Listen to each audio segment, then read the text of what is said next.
I hope everybody's having a good week so far. I would like to start today just by going over a subject that is important for all of us business owners, the Apple iOS 14 update that is, I actually have iOS 14 on my phone right now. So I think it's a matter of when people get that update is when this is going to go into effect. But what it's all about is it's very similar to the concept of cookies, where, as you know, that most websites, when you go on a website, it's at the bottom, it says, do you accept cookies or whatever? And you can say no, and that's fine, and it stops the tracking. And so it's along those same lines. But what it really is Apple has, they've always stressed privacy, and they've always been actually a little bit less susceptible to viruses and malware and other things like that. And they've really made privacy a big part of their corporate identity. So now what they're doing is any app that you use on an Apple device, which could be an iPhone, an iPad, an iPod, whatever device you're using, when you go into an app that has pixels, Facebook pixels, when it isn't just Facebook pixels, but it pops up a warning that says, hey, whoever this is tracking your data. Do you want to let them track your data, not only here on this app, but after you leave the app and be tracked by third parties? And the third party in this event would be Facebook. And let's face it, who in their right mind is going to say, oh yeah, track me? I mean, I've always said that the pixel is, as a human being, the pixel is a terrifying thing. And as a business owner, it's an amazing thing. As a human being, I do not want all of my information and all of my habits and what I buy online. I don't want anybody tracking me or following me around. And that I find really invasive to my privacy. And now, who hasn't here? Like, I swear, sometimes my husband and I will be talking about something verbally, like we haven't typed it in. And 10 minutes later, I'll see an ad for it go by in my Facebook feed. So I know they're not, well, I can't say I'm positive they're not listening. I don't think they're listening, but anything that you might search for, the pixel kind of follows you around. And that's that. As a human being, like I said, that's terrifying. As a business owner, it's amazing. That's how we can target our ads to the people that are most likely to be our ideal clients. And that is a wonderful thing as a business owner. It lets us really, it's the next generation from back in the old days of TV advertising. In TV advertising, a company puts an ad out on, with the 6 o'clock news, and they don't know who's seeing it. It's whoever's watching the news. And if it's an ad for tractors and you're not a farmer, that doesn't apply to you. Or if it's an ad for makeup and you're not a woman or you don't wear makeup, that really doesn't make any sense. So the old fashioned advertising was like scattershot, just put it out there, broadcast it, and hope that some section of the people that hear it, who are your client, your ideal client, will see the ad. The beauty of the Facebook advertising and Google advertising and all those other types of targeted advertising is that it was targeted. You could personalize it to people's likes and behaviors and interests and what have you. And that was the beauty of it. Again, from the business owner point of view. But enough people feel like everybody, Big Brother knows everything they do. And Apple is such a proponent for privacy that they are now making it so that people have to opt in to be tracked. Now, let's face it, who in their right mind is going to opt in to be tracked? So it doesn't mean that people on Apple devices are not going to see your ads. They're going to see them. And, the same number of people that would have clicked are still going to click.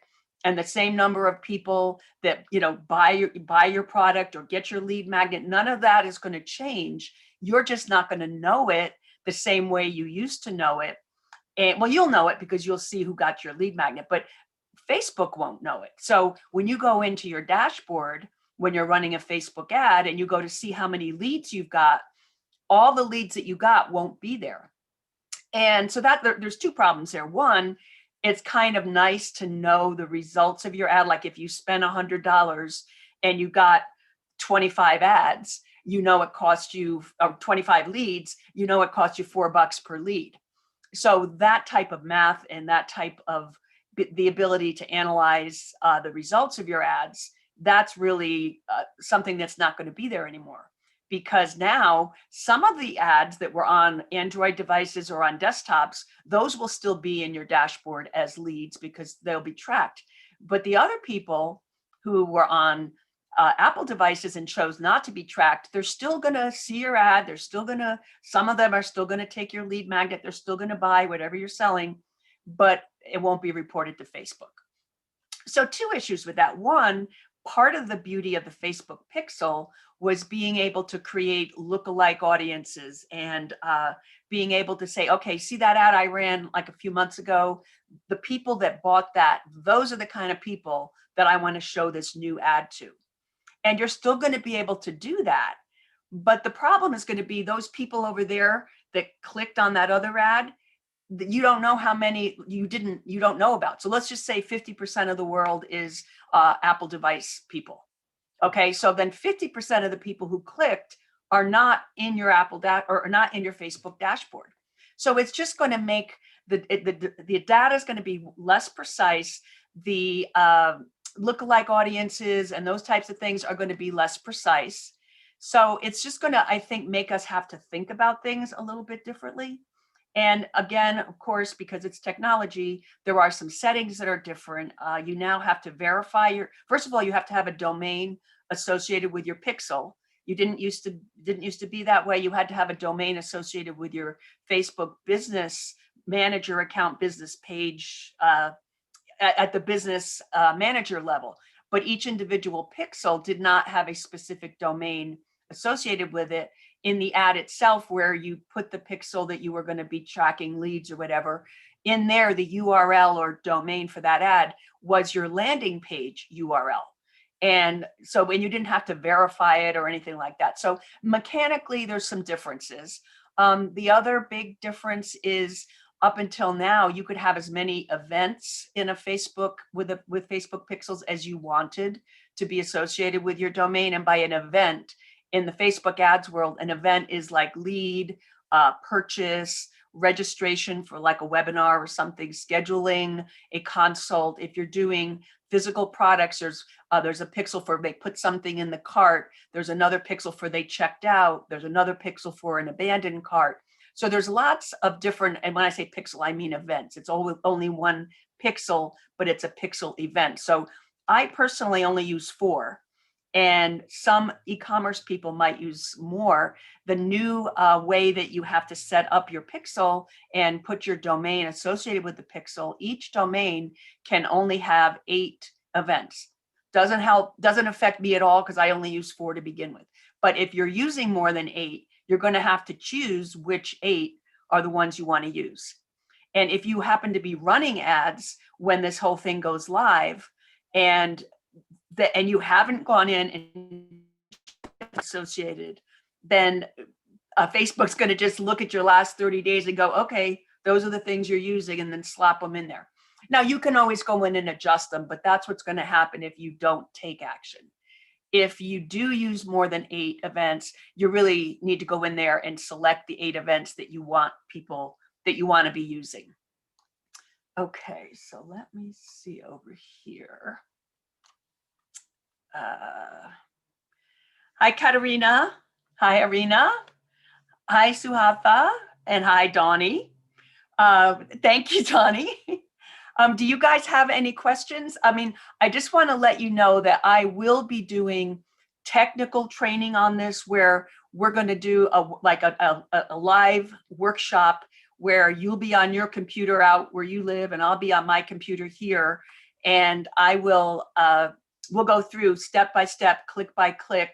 How do you associate your domain with your pixel? How do you verify your domain? Where are these events? How do you set them up? How do you make them work? And so we will be doing technical training on that. And I'm not sure exactly when, probably in the next couple weeks. I actually might even be sooner than that, but definitely within the next couple weeks. So that was something that I just wanted to let everybody know.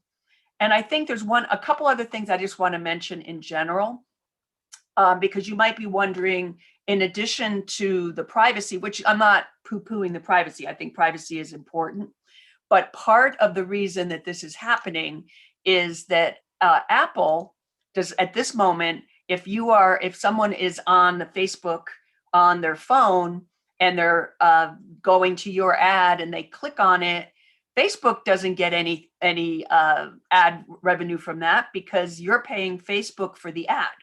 So for us little companies, it really isn't that big of a deal because we're not going to make or break Facebook with the amount that we spend on our ads.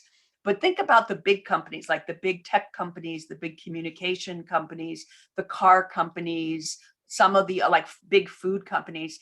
They run ads and they spend significant money on Facebook ads. And if they feel like this change is really going to affect how their ad spend goes, they may lessen what they put into Facebook advertising because they can't track it the way they used to, and they may go do something else. So that's one impact that could affect Facebook's revenue. But part of this can also affect Apple's revenue and increase it, because right now, if you're on in Facebook and you click on my ad, it's all on Facebook.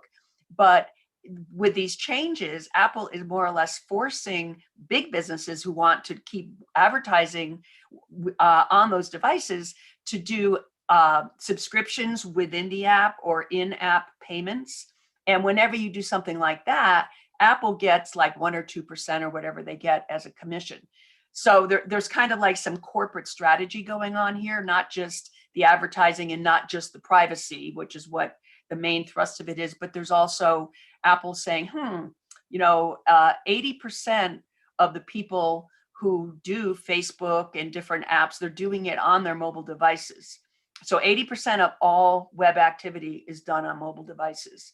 So now out of that 80%, and I'm just going to say, let's say 50% are Apple devices and 50% are Android devices. Okay, so you just basically impacted a big portion of your audience. And again, it's not going to not show them the ad.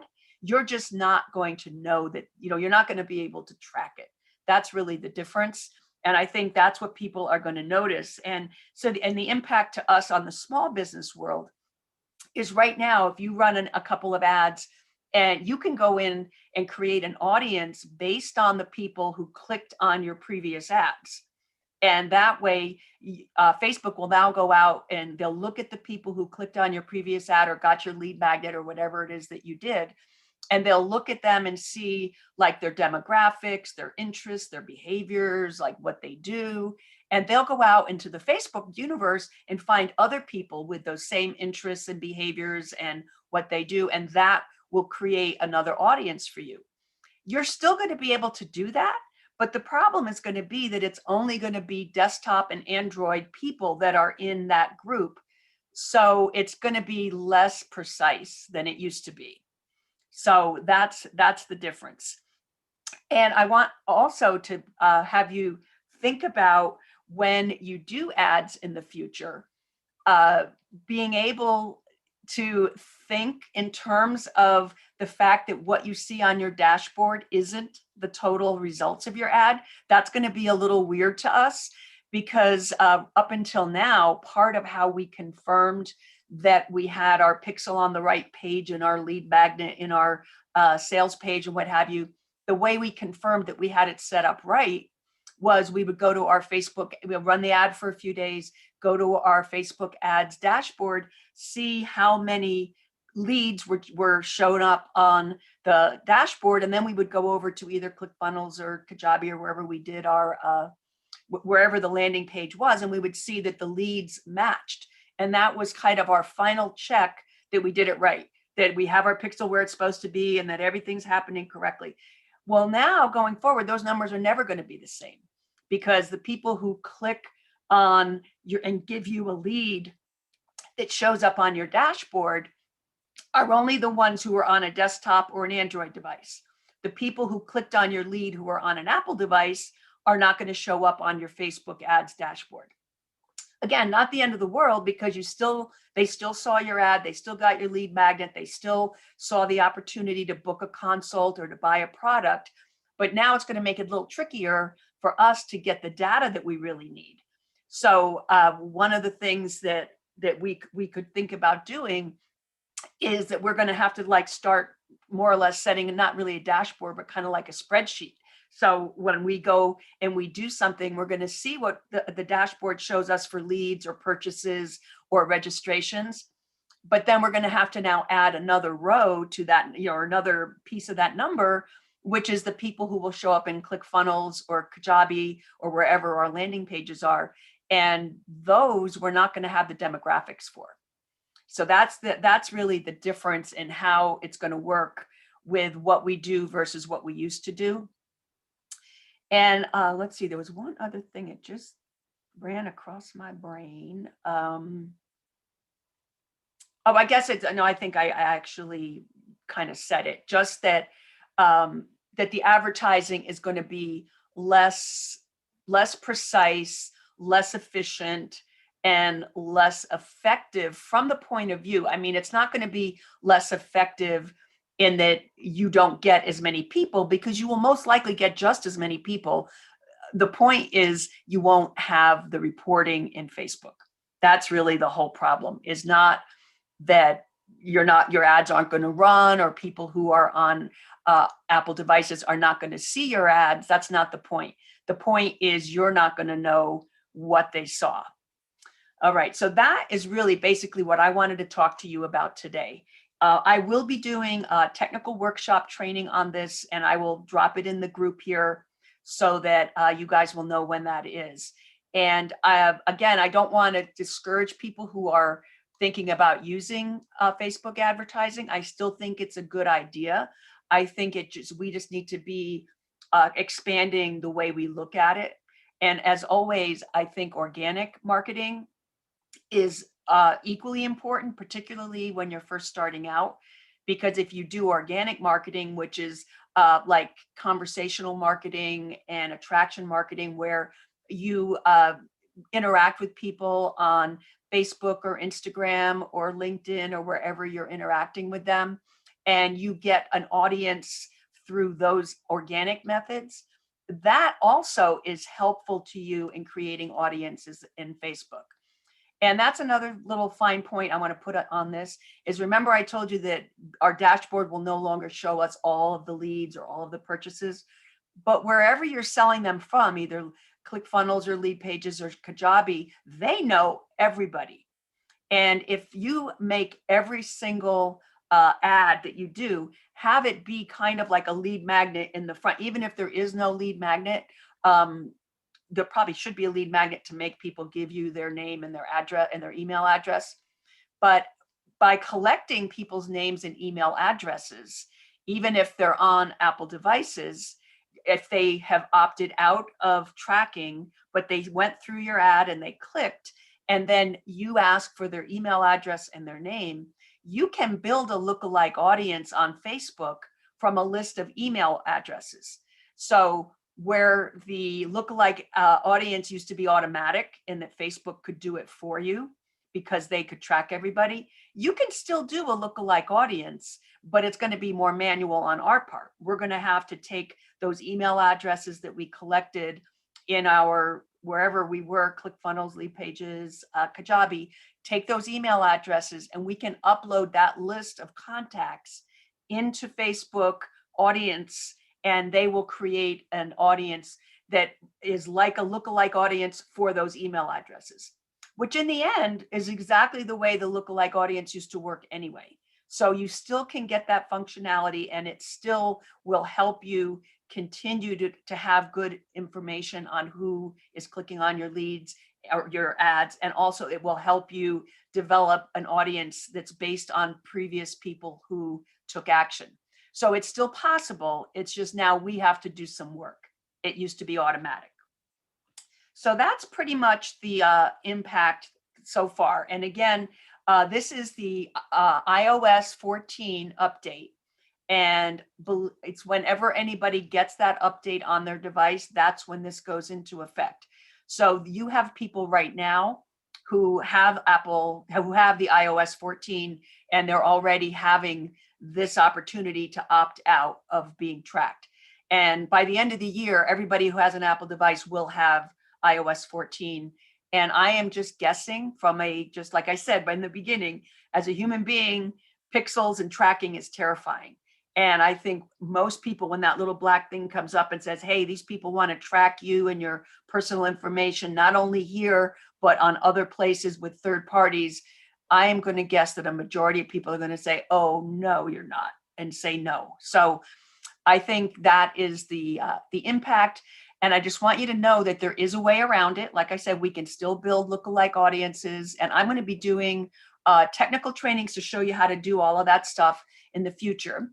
So that being said, let me look and see if we have any questions. No, we don't. Katerina says, oh, the cost per, Katerina, the cost per lead column, you have to add that. Sometimes it just doesn't show up in your dashboard. So you have to go in to customize the columns and just add that in. So it's there, it's just not on your reporting.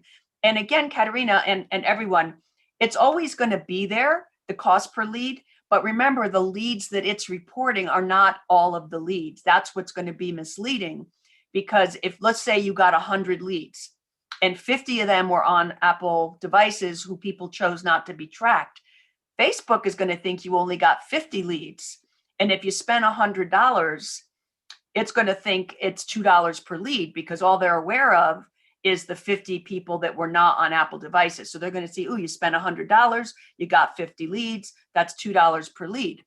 But what they don't know is you had another 50 leads from people who didn't want to be tracked. And so you're going to have to manually do that math. Now, remember that spreadsheet I told you where we're going to take what's on the Facebook dashboard plus what's not on the Facebook dashboard that comes from your lead magnet or sales page system. And then you're going to have to do the math yourself. You're going to have to say, yep, I spent $100, 50 leads were tracked on Facebook. And then there was another 50 leads that was not tracked on Facebook. So I had 100 leads. So it's only $1 per lead.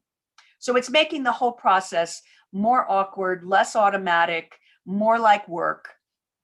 But you know what? It is what it is. And again, it could be worse. I guess, if you think about it, it could be that they wouldn't even be showing the ads to the iOS 14. I know they really wouldn't do that. I'm just kidding. But the point is, it's different, but it's not the end of the world. So stay tuned. And like I said, in the next couple of weeks, I'm going to be doing some technical workshop training where we'll do it together, click by click, to make sure that you've got everything set up the way it should be. And I'll also show you my method of adjusting, taking the data from the Facebook ads dashboard and then adding to it what's not there, which will be your iOS people who opted out. And then how do you get your overall ad results? Because we always want to know the results of our previous ad so that we don't throw good money after bad. Like if I did an ad and it really didn't perform very well, I wouldn't want to run that ad again. So now what's going to happen is you're going to have an ad that's going to look like it's not doing really well because half of the results are not on your dashboard. That's going to be the next big hurdle that we have to get over, is how do we manually now include those differences. And I'm going to guess, because Americans, and not just Americans, technical people in this day and age, somebody's going to write an app for that or a system that will hopefully automate what I just told you, that at least in the short term, we're going to have to do it manually. And I'm hoping that soon somebody will write a program that will let you download from Facebook what their results are, compare it to what's in your ClickFunnels or lead pages or whatever, and then give you a combined reporting. That doesn't exist yet, but I'm hoping somebody, some nice programmer somewhere will come up with that. Okay, so if we don't have any questions, and no, we don't. Okay, all right, I will see everybody next week. If you have any questions, please drop them in here and I will be happy to get back to you. And I'll be posting in the group when I'm going to be doing those technical trainings. So I will see you then. Have a great week, and I hope everyone has lots of success and a wonderful week. See you next time. Bye-bye.